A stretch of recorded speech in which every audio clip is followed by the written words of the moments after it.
आबा उद्या निघावं म्हणतो. वय तुम्ही मनात ना काही गोष्टी ठरवून आला होता, पर त्या पूर्ण झाल्या नाहीत.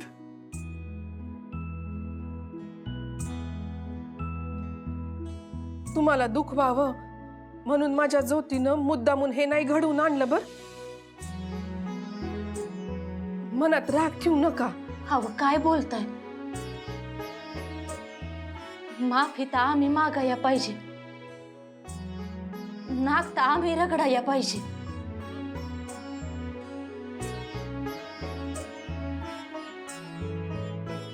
माझ्या पोरीचं नशीब एवढं सोन्यासारखं असेल हे ठाऊक नव्हतं मला. हो म्हणून तर तिची सारखी सारखी नजर काढत होते.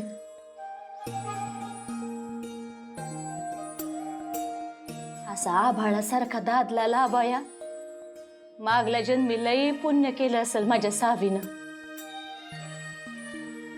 मागच्या जन्माचं मला ठाऊक नाही, पण माझ्याशी लग्न केल्यापासून निखाऱ्यांवरच चालती आहे की सावी.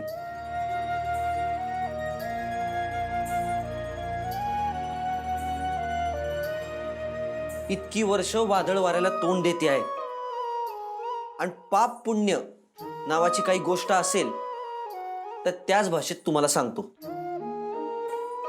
सावीनं काहीतरी पुण्य केलं म्हणून मी तिला मिळालो नाही, तर मी काहीतरी पुण्य केलं म्हणून अशी जोडीदारीण मला मिळाली.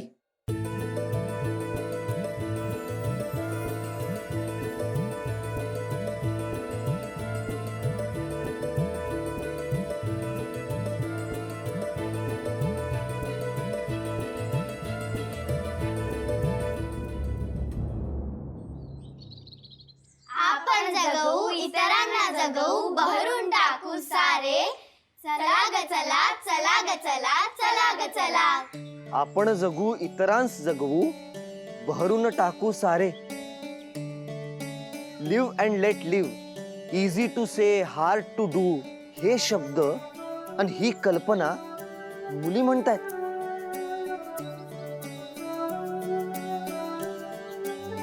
शाळेमधून शिकून घेऊन ज्ञान मिळवू. चला ग चला, चला ग चला, चला ग चला. काही नाही या शाळेत फुगडी घालू. चला ग चला, चला ग चला, चला ग चला. शाळेला जाऊ. चला ग चला, चला ग चला. खेळायला जाऊ. चला ग चला, चला ग चला, चला ग चला. थांबा थोडे काय करावे आईस विचारा. चला ग चला, चला ग चला, चला ग चला, चला ग चला. अभिमानाने जगण्यासाठी शिकून घ्या जा शाळेला. मनुष्याचा खरा दागिना शिक्षण आहे घ्या चला. चला ग चला, चला ग चला, चला ग चला. न कुरकुरता न आळसता शाळेत जाऊ शिकू चला. गुलामगिरीची युगायुगाची बेडी तोडू. चला चला, चला ग चला, चला ग चला, चला ग चला. वा वा वा, फार छान पोरींनो. असंच जर वस्त्या वस्त्यांमध्ये सादर केलं तर तिथेही शाळा उघडतील. म्हणूनच तालीम करतोय. अरे वा, पण हे फार छान लिहिलंय बरं. शब्द अत्यंत सोपे आहेत, थेट आहेत आणि काळजाला भिडणारे आहेत. एक सांगू का पोरींनो, साधं सरळ आणि सोपं लिहिणंच फार अवघड असतं. त्यामुळं हे जे कोणी लिहिलेलं आहे त्याला माझ्यातर्फे बक्षीस. मग ते बक्षीस तुम्ही सावित्री माईलाच द्या. म्हणजे ही सावित्री माईचीच कविता आहे. काय?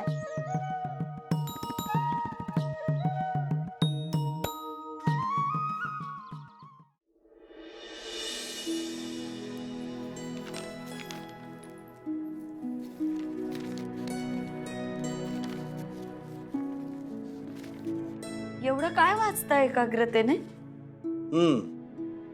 अहो मी काहीतरी विचारलं. मला एक सांग सावित्री, छत्रपती शिवाजी महाराजांनी स्वराज्याचं पहिलं तोरण ज्या तोरणा किल्ल्यावर बांधलं त्याची आपण आठवण काय ठेवतो? सोपं आहे, प्रचंडगड. नाही. नाही मग तिथे मिळालेले मोहरांचे हंडे. बरोबर. आज तसेच मोहरांचे हंडे मला सापडलेत. त्यांची विभागणी करतोय.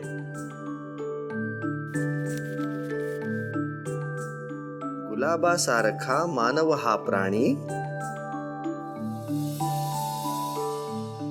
गुलाबासारखा मानव हा प्राणी, सावित्रीची वाणी ध्यानी आणा. काय चाललंय हे? कुठे मिळाले तुम्हाला हे कागद? या पेटीच्या तळाशी. अहो मग कशाला काढले? मी मुद्दाम तळाशी ठेवले होते. म्हणून तर म्हणलं खजिना गवसलाय मला, खजिना. हे पहा, मानव प्राणी निसर्ग सृष्टी, मानव प्राणी निसर्ग सृष्टी द्वयशिक्यांचे नाणे, एक असे ते म्हणून सृष्टीला शोभवू मानव लेणे. वा, सुरेख सावित्री, वा. अहो काहीतरीच काय, एवढं मोठं काय आहे त्यात? अरे, हे जे तू लपवून ठेवलायस ते काहीतरी आहे. आणि मोठं म्हणजे आणखीन मोठं काय हवंय तुला? हे पहा, हे पिवळा चाफा, जाईची कळी, जाईचे फूल, गुलाबाचे फूल, हा निसर्गावरच्या कवितांचा गठ्ठा आहे. आणि हा जो दुसरा गठ्ठा आहे, इकडे द्या. अरे उगाच कशात तरी वेळ घालवू नका. मी आपलं काहीतरी खरडायचंय म्हणून खरडलं. अजिबात नाही सावित्री. अगं, फुलांवरच्या निसर्गावरच्या कवितांमध्ये कोमलपणे व्यक्त होणारी तू सामाजिक विषयांवर सुद्धा अगदी स्पष्ट भाष्य करतेस. हे बघ, नांगर धरती शेती जे करती, मठ्ठ ते असती मनू म्हणे. वा. आणि मला सगळ्यात आवडलेलं, ज्ञान नाही विद्या नाही, ते घेण्याची गोडी नाही, बुद्धी असून चालत नाही, तयास मानव म्हणावे का? अहो पण तुमच्या तुलनेत हे काहीच नाही. तुमच्या काव्यात दाहकता आहे, सूर्याचं तेज आहे. आणि तुझ्या काव्यामध्ये चंद्राची शीतलता आहे. या दोन्हींची सारखीच गरज असते सावित्री. नाही, तुमची प्रतिभा आव्हानात्मक आहे, प्रखर आहे, वास्तवाच्या जवळ जाणारी आहे. अगं, प्रखरता नाही म्हणजे दाहकता नाही असं नाही. मला असं वाटतं की आपल्या दोघांचंही व्यक्तिमत्व आपल्या लिखाणात बरोबर उतरतं. माझा सगळा राग, तळमळ, चिडचिड ही माझ्या साहित्यात उतरते. आणि तू शांत आहेस, मिश्किल आहेस, ते सगळं तुझ्या काव्यात अगदी बरोबर उतरत आहे. एक आश्वासक वास्तव तू इथं मांडतेस. तुझ्यामध्ये तळमळ आहे, सच्चेपणा आहे, आणि तो मला सगळ्यात जास्त भावला. सावित्री, हे सगळं लोकांपर्यंत पोहोचायलाच हवं. बायको म्हणून कौतुक केलं तेवढं पुरे. हा, लोकांपर्यंत म्हणजे जरा अतिच होतंय. म्हणजे तयास मानव म्हणावे का ही कविता तू मलाच उद्देशून लिहिली आहेस तर? मी मानव नाही असंच तू गृहीत धरून चाललेली आहेस ना? अहो नाही, तुम्हाला असं कसं म्हणेन मी? हे अज्ञानी लोकांसाठी आहे. त्यांना शिक्षणाचं महत्त्व पटवून देण्यासाठीच हे सगळं. तेच तर मी म्हणतोय. म्हणजे ही कविता ज्या लोकांपर्यंत पोहोचणं गरजेचं आहे त्या लोकांपर्यंत ती पोहोचलीच पाहिजे. अहो पण असं कसं पोहोचणार? आपण काव्य वाचनाचे कार्यक्रम करू, काहीही करू, पण ही कविता अशी पेटीच्या तळाशी पडून राहिलेली मला अजिबात चालणार नाही. एक काम करू, आपण ह्या कवितांचं पुस्तक छापू.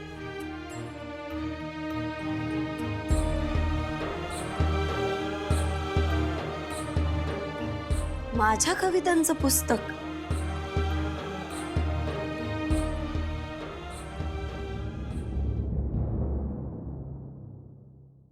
नमस्कार. अरे, खुद्द ज्योतिराव फुले आमच्याकडे आलेत. भाग्यम, अहो भाग्यम. या या, बसा बसा बसा. बोला, काय सेवा करू आपली? उगाच नमनाला घडाभर तेल वाया जाऊ देत नाही, थेट मुद्द्यावर येतो.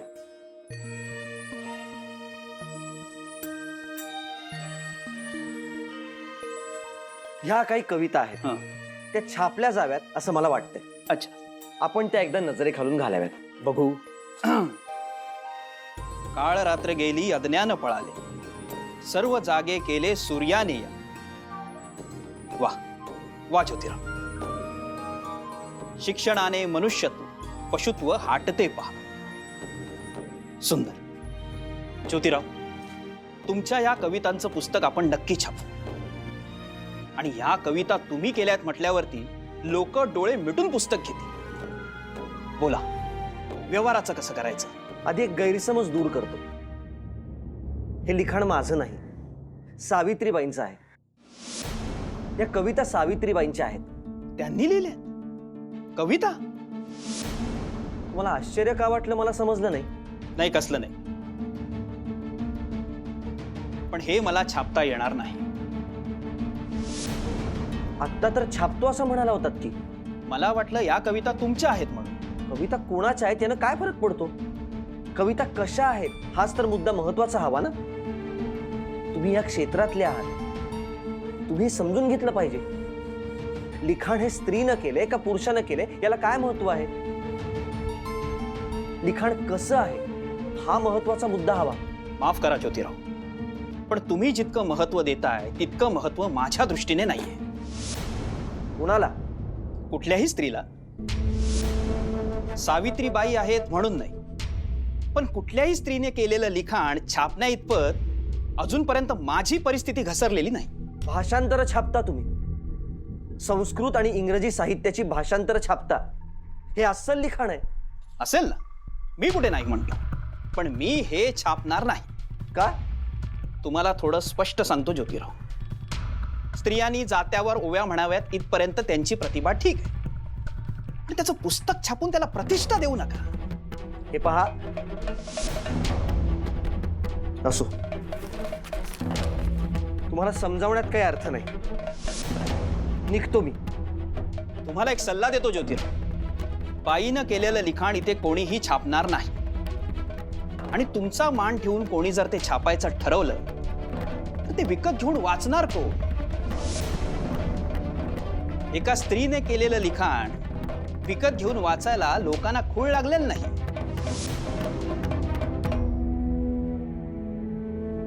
आणि तुमचा मान ठेवायचा म्हणून कोणी जर ते पुस्तक छापलं तर ते वाचायला विकत कोण घेणार आहे? एका स्त्रीने केलेल्या कविता विकत घेऊन वाचायला लोकांना खूळ लागलाय का? हा मार्ग सुचवलात तुम्ही जोत्यास? अहो, नकळतपणे तुम्ही त्यास एक पर्यायी मार्ग सुचवला आहात. लक्षात येतंय का तुमच्या? अहो, त्यांनी मार्ग दाखवला नसता तरी जोत्यास डोके आहे ना. त्यांचे जाऊ दे, तुमचे काय ते बोला. माझे काय? माझा काही दोष नाही. नाही कसे जोत्याचे हे जे काही सगळे चाललेले आहे ते कशासाठी चाललेले आहे? तुम्हास धडा शिकवण्यासाठी ना.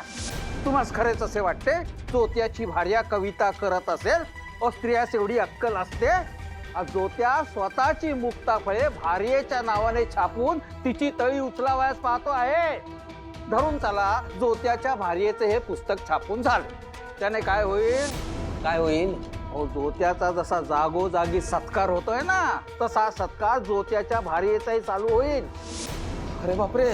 मग आपण पुरुष मंडळी करत बसू सव्य अपसव्य, आणि स्त्रिया करत बसतील काव्य. मग भाकऱ्या कोण बनवणार? माझ्या घरच्या भाकऱ्या भाजायला तुम्ही काय येणार आहात? शास्त्री भाऊ, तुम्ही विनाकारण माझा अपमान करत आहात. तुम्हास कसला आलाय मान? अहो, पण मला जे काय करायचं आहे ते त्वरित करा आणि ही शेवटची संधी आहे, समजून चला. नाही तर धर्मसभेसमोर तुम्हास उभे राहावे लागेल. कोणत्याही परिस्थितीत जोत्याच्या भार्येचे पुस्तक छापून येता कामा नये. भाऊसाहेब देशमुख म्हणाले मी छापतो म्हणून. ऐ, अरे असा कसा छापेल? शास्त्री बुवा, कुठल्याही परिस्थितीत कोणीही प्रकाशक, अगदी हा भाऊसाहेब देशमुख सुद्धा जोत्याच्या भार्येचे पुस्तक छापणार नाही. हा केशव भटाचा शब्द आहे. चल रे.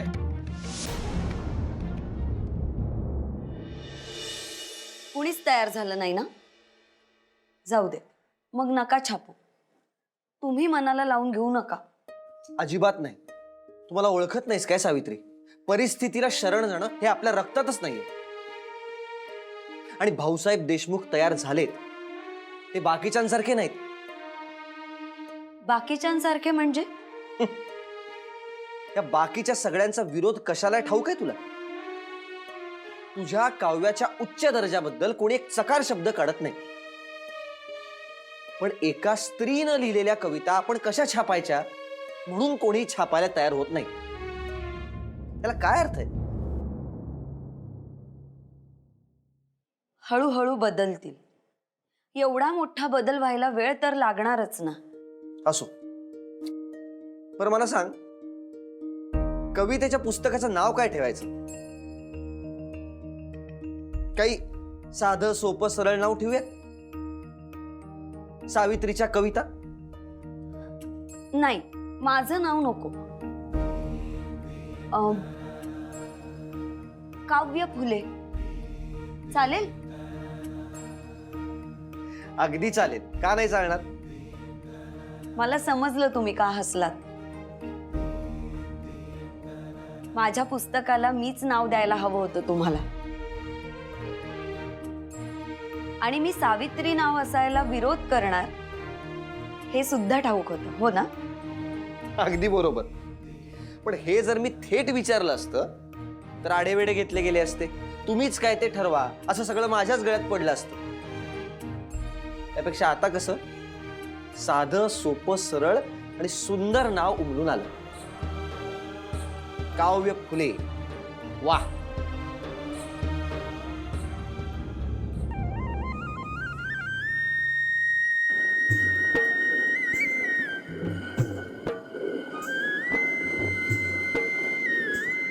माई, तुमची तब्येत बरी नाही की काय आज? मला काय धाड भरली या, चांगली ठणठणीत हाय म्या. नाही, आज तुम्ही ओव्या नाही म्हणत आहात. नाहीतर जात्यावर बसल्यावर तुमच्या तोंडून ओव्या बाहेर पडल्या नाहीत असं कधी झालं नाही. अगं इतकी बरीच झाली, ते जात मलाच ऐकतंय. कंटाळलं असल बघ मला. मनात आलं का आज दुसरं कोणी गाईल तर तेवढं जात्याला बी बरं वाटल. हा, माई, माझ्याबद्दल बोलताय तुम्ही? नाही हो, मी कुठे. हा आता मागे एकदा ऐकवली होती की तुझी कविता. हा, आणि ज्योती तर म्हणत होता का तुझ्या कवितांचं पुस्तक छापायचं हाय. समजा दडवून ठेवती का ग? हा, मला बी नाही सांगत. नाही माई, तसं काही नाही. आता पंचायती न ग, दाखव की एखादी कविता म्हणून. आणि कसं आहे सावी, मुक्यानं जात वडलं का ते बी त्रास देतय बघ. हाय की बर, ऐकवते. ब्रह्मासे शेती अन्नधान्य देती, अन्नास म्हणती परब्रह्म. शूद्र करी शेती म्हणून या खाती, पक्वान्न झोडती अहम लोक. दारुडे बोलती तैसे हे वागती, मतलब नीती वाचाळांची. जे करीती शेती विद्या संपादती, तया ज्ञानवंती सुखी करा.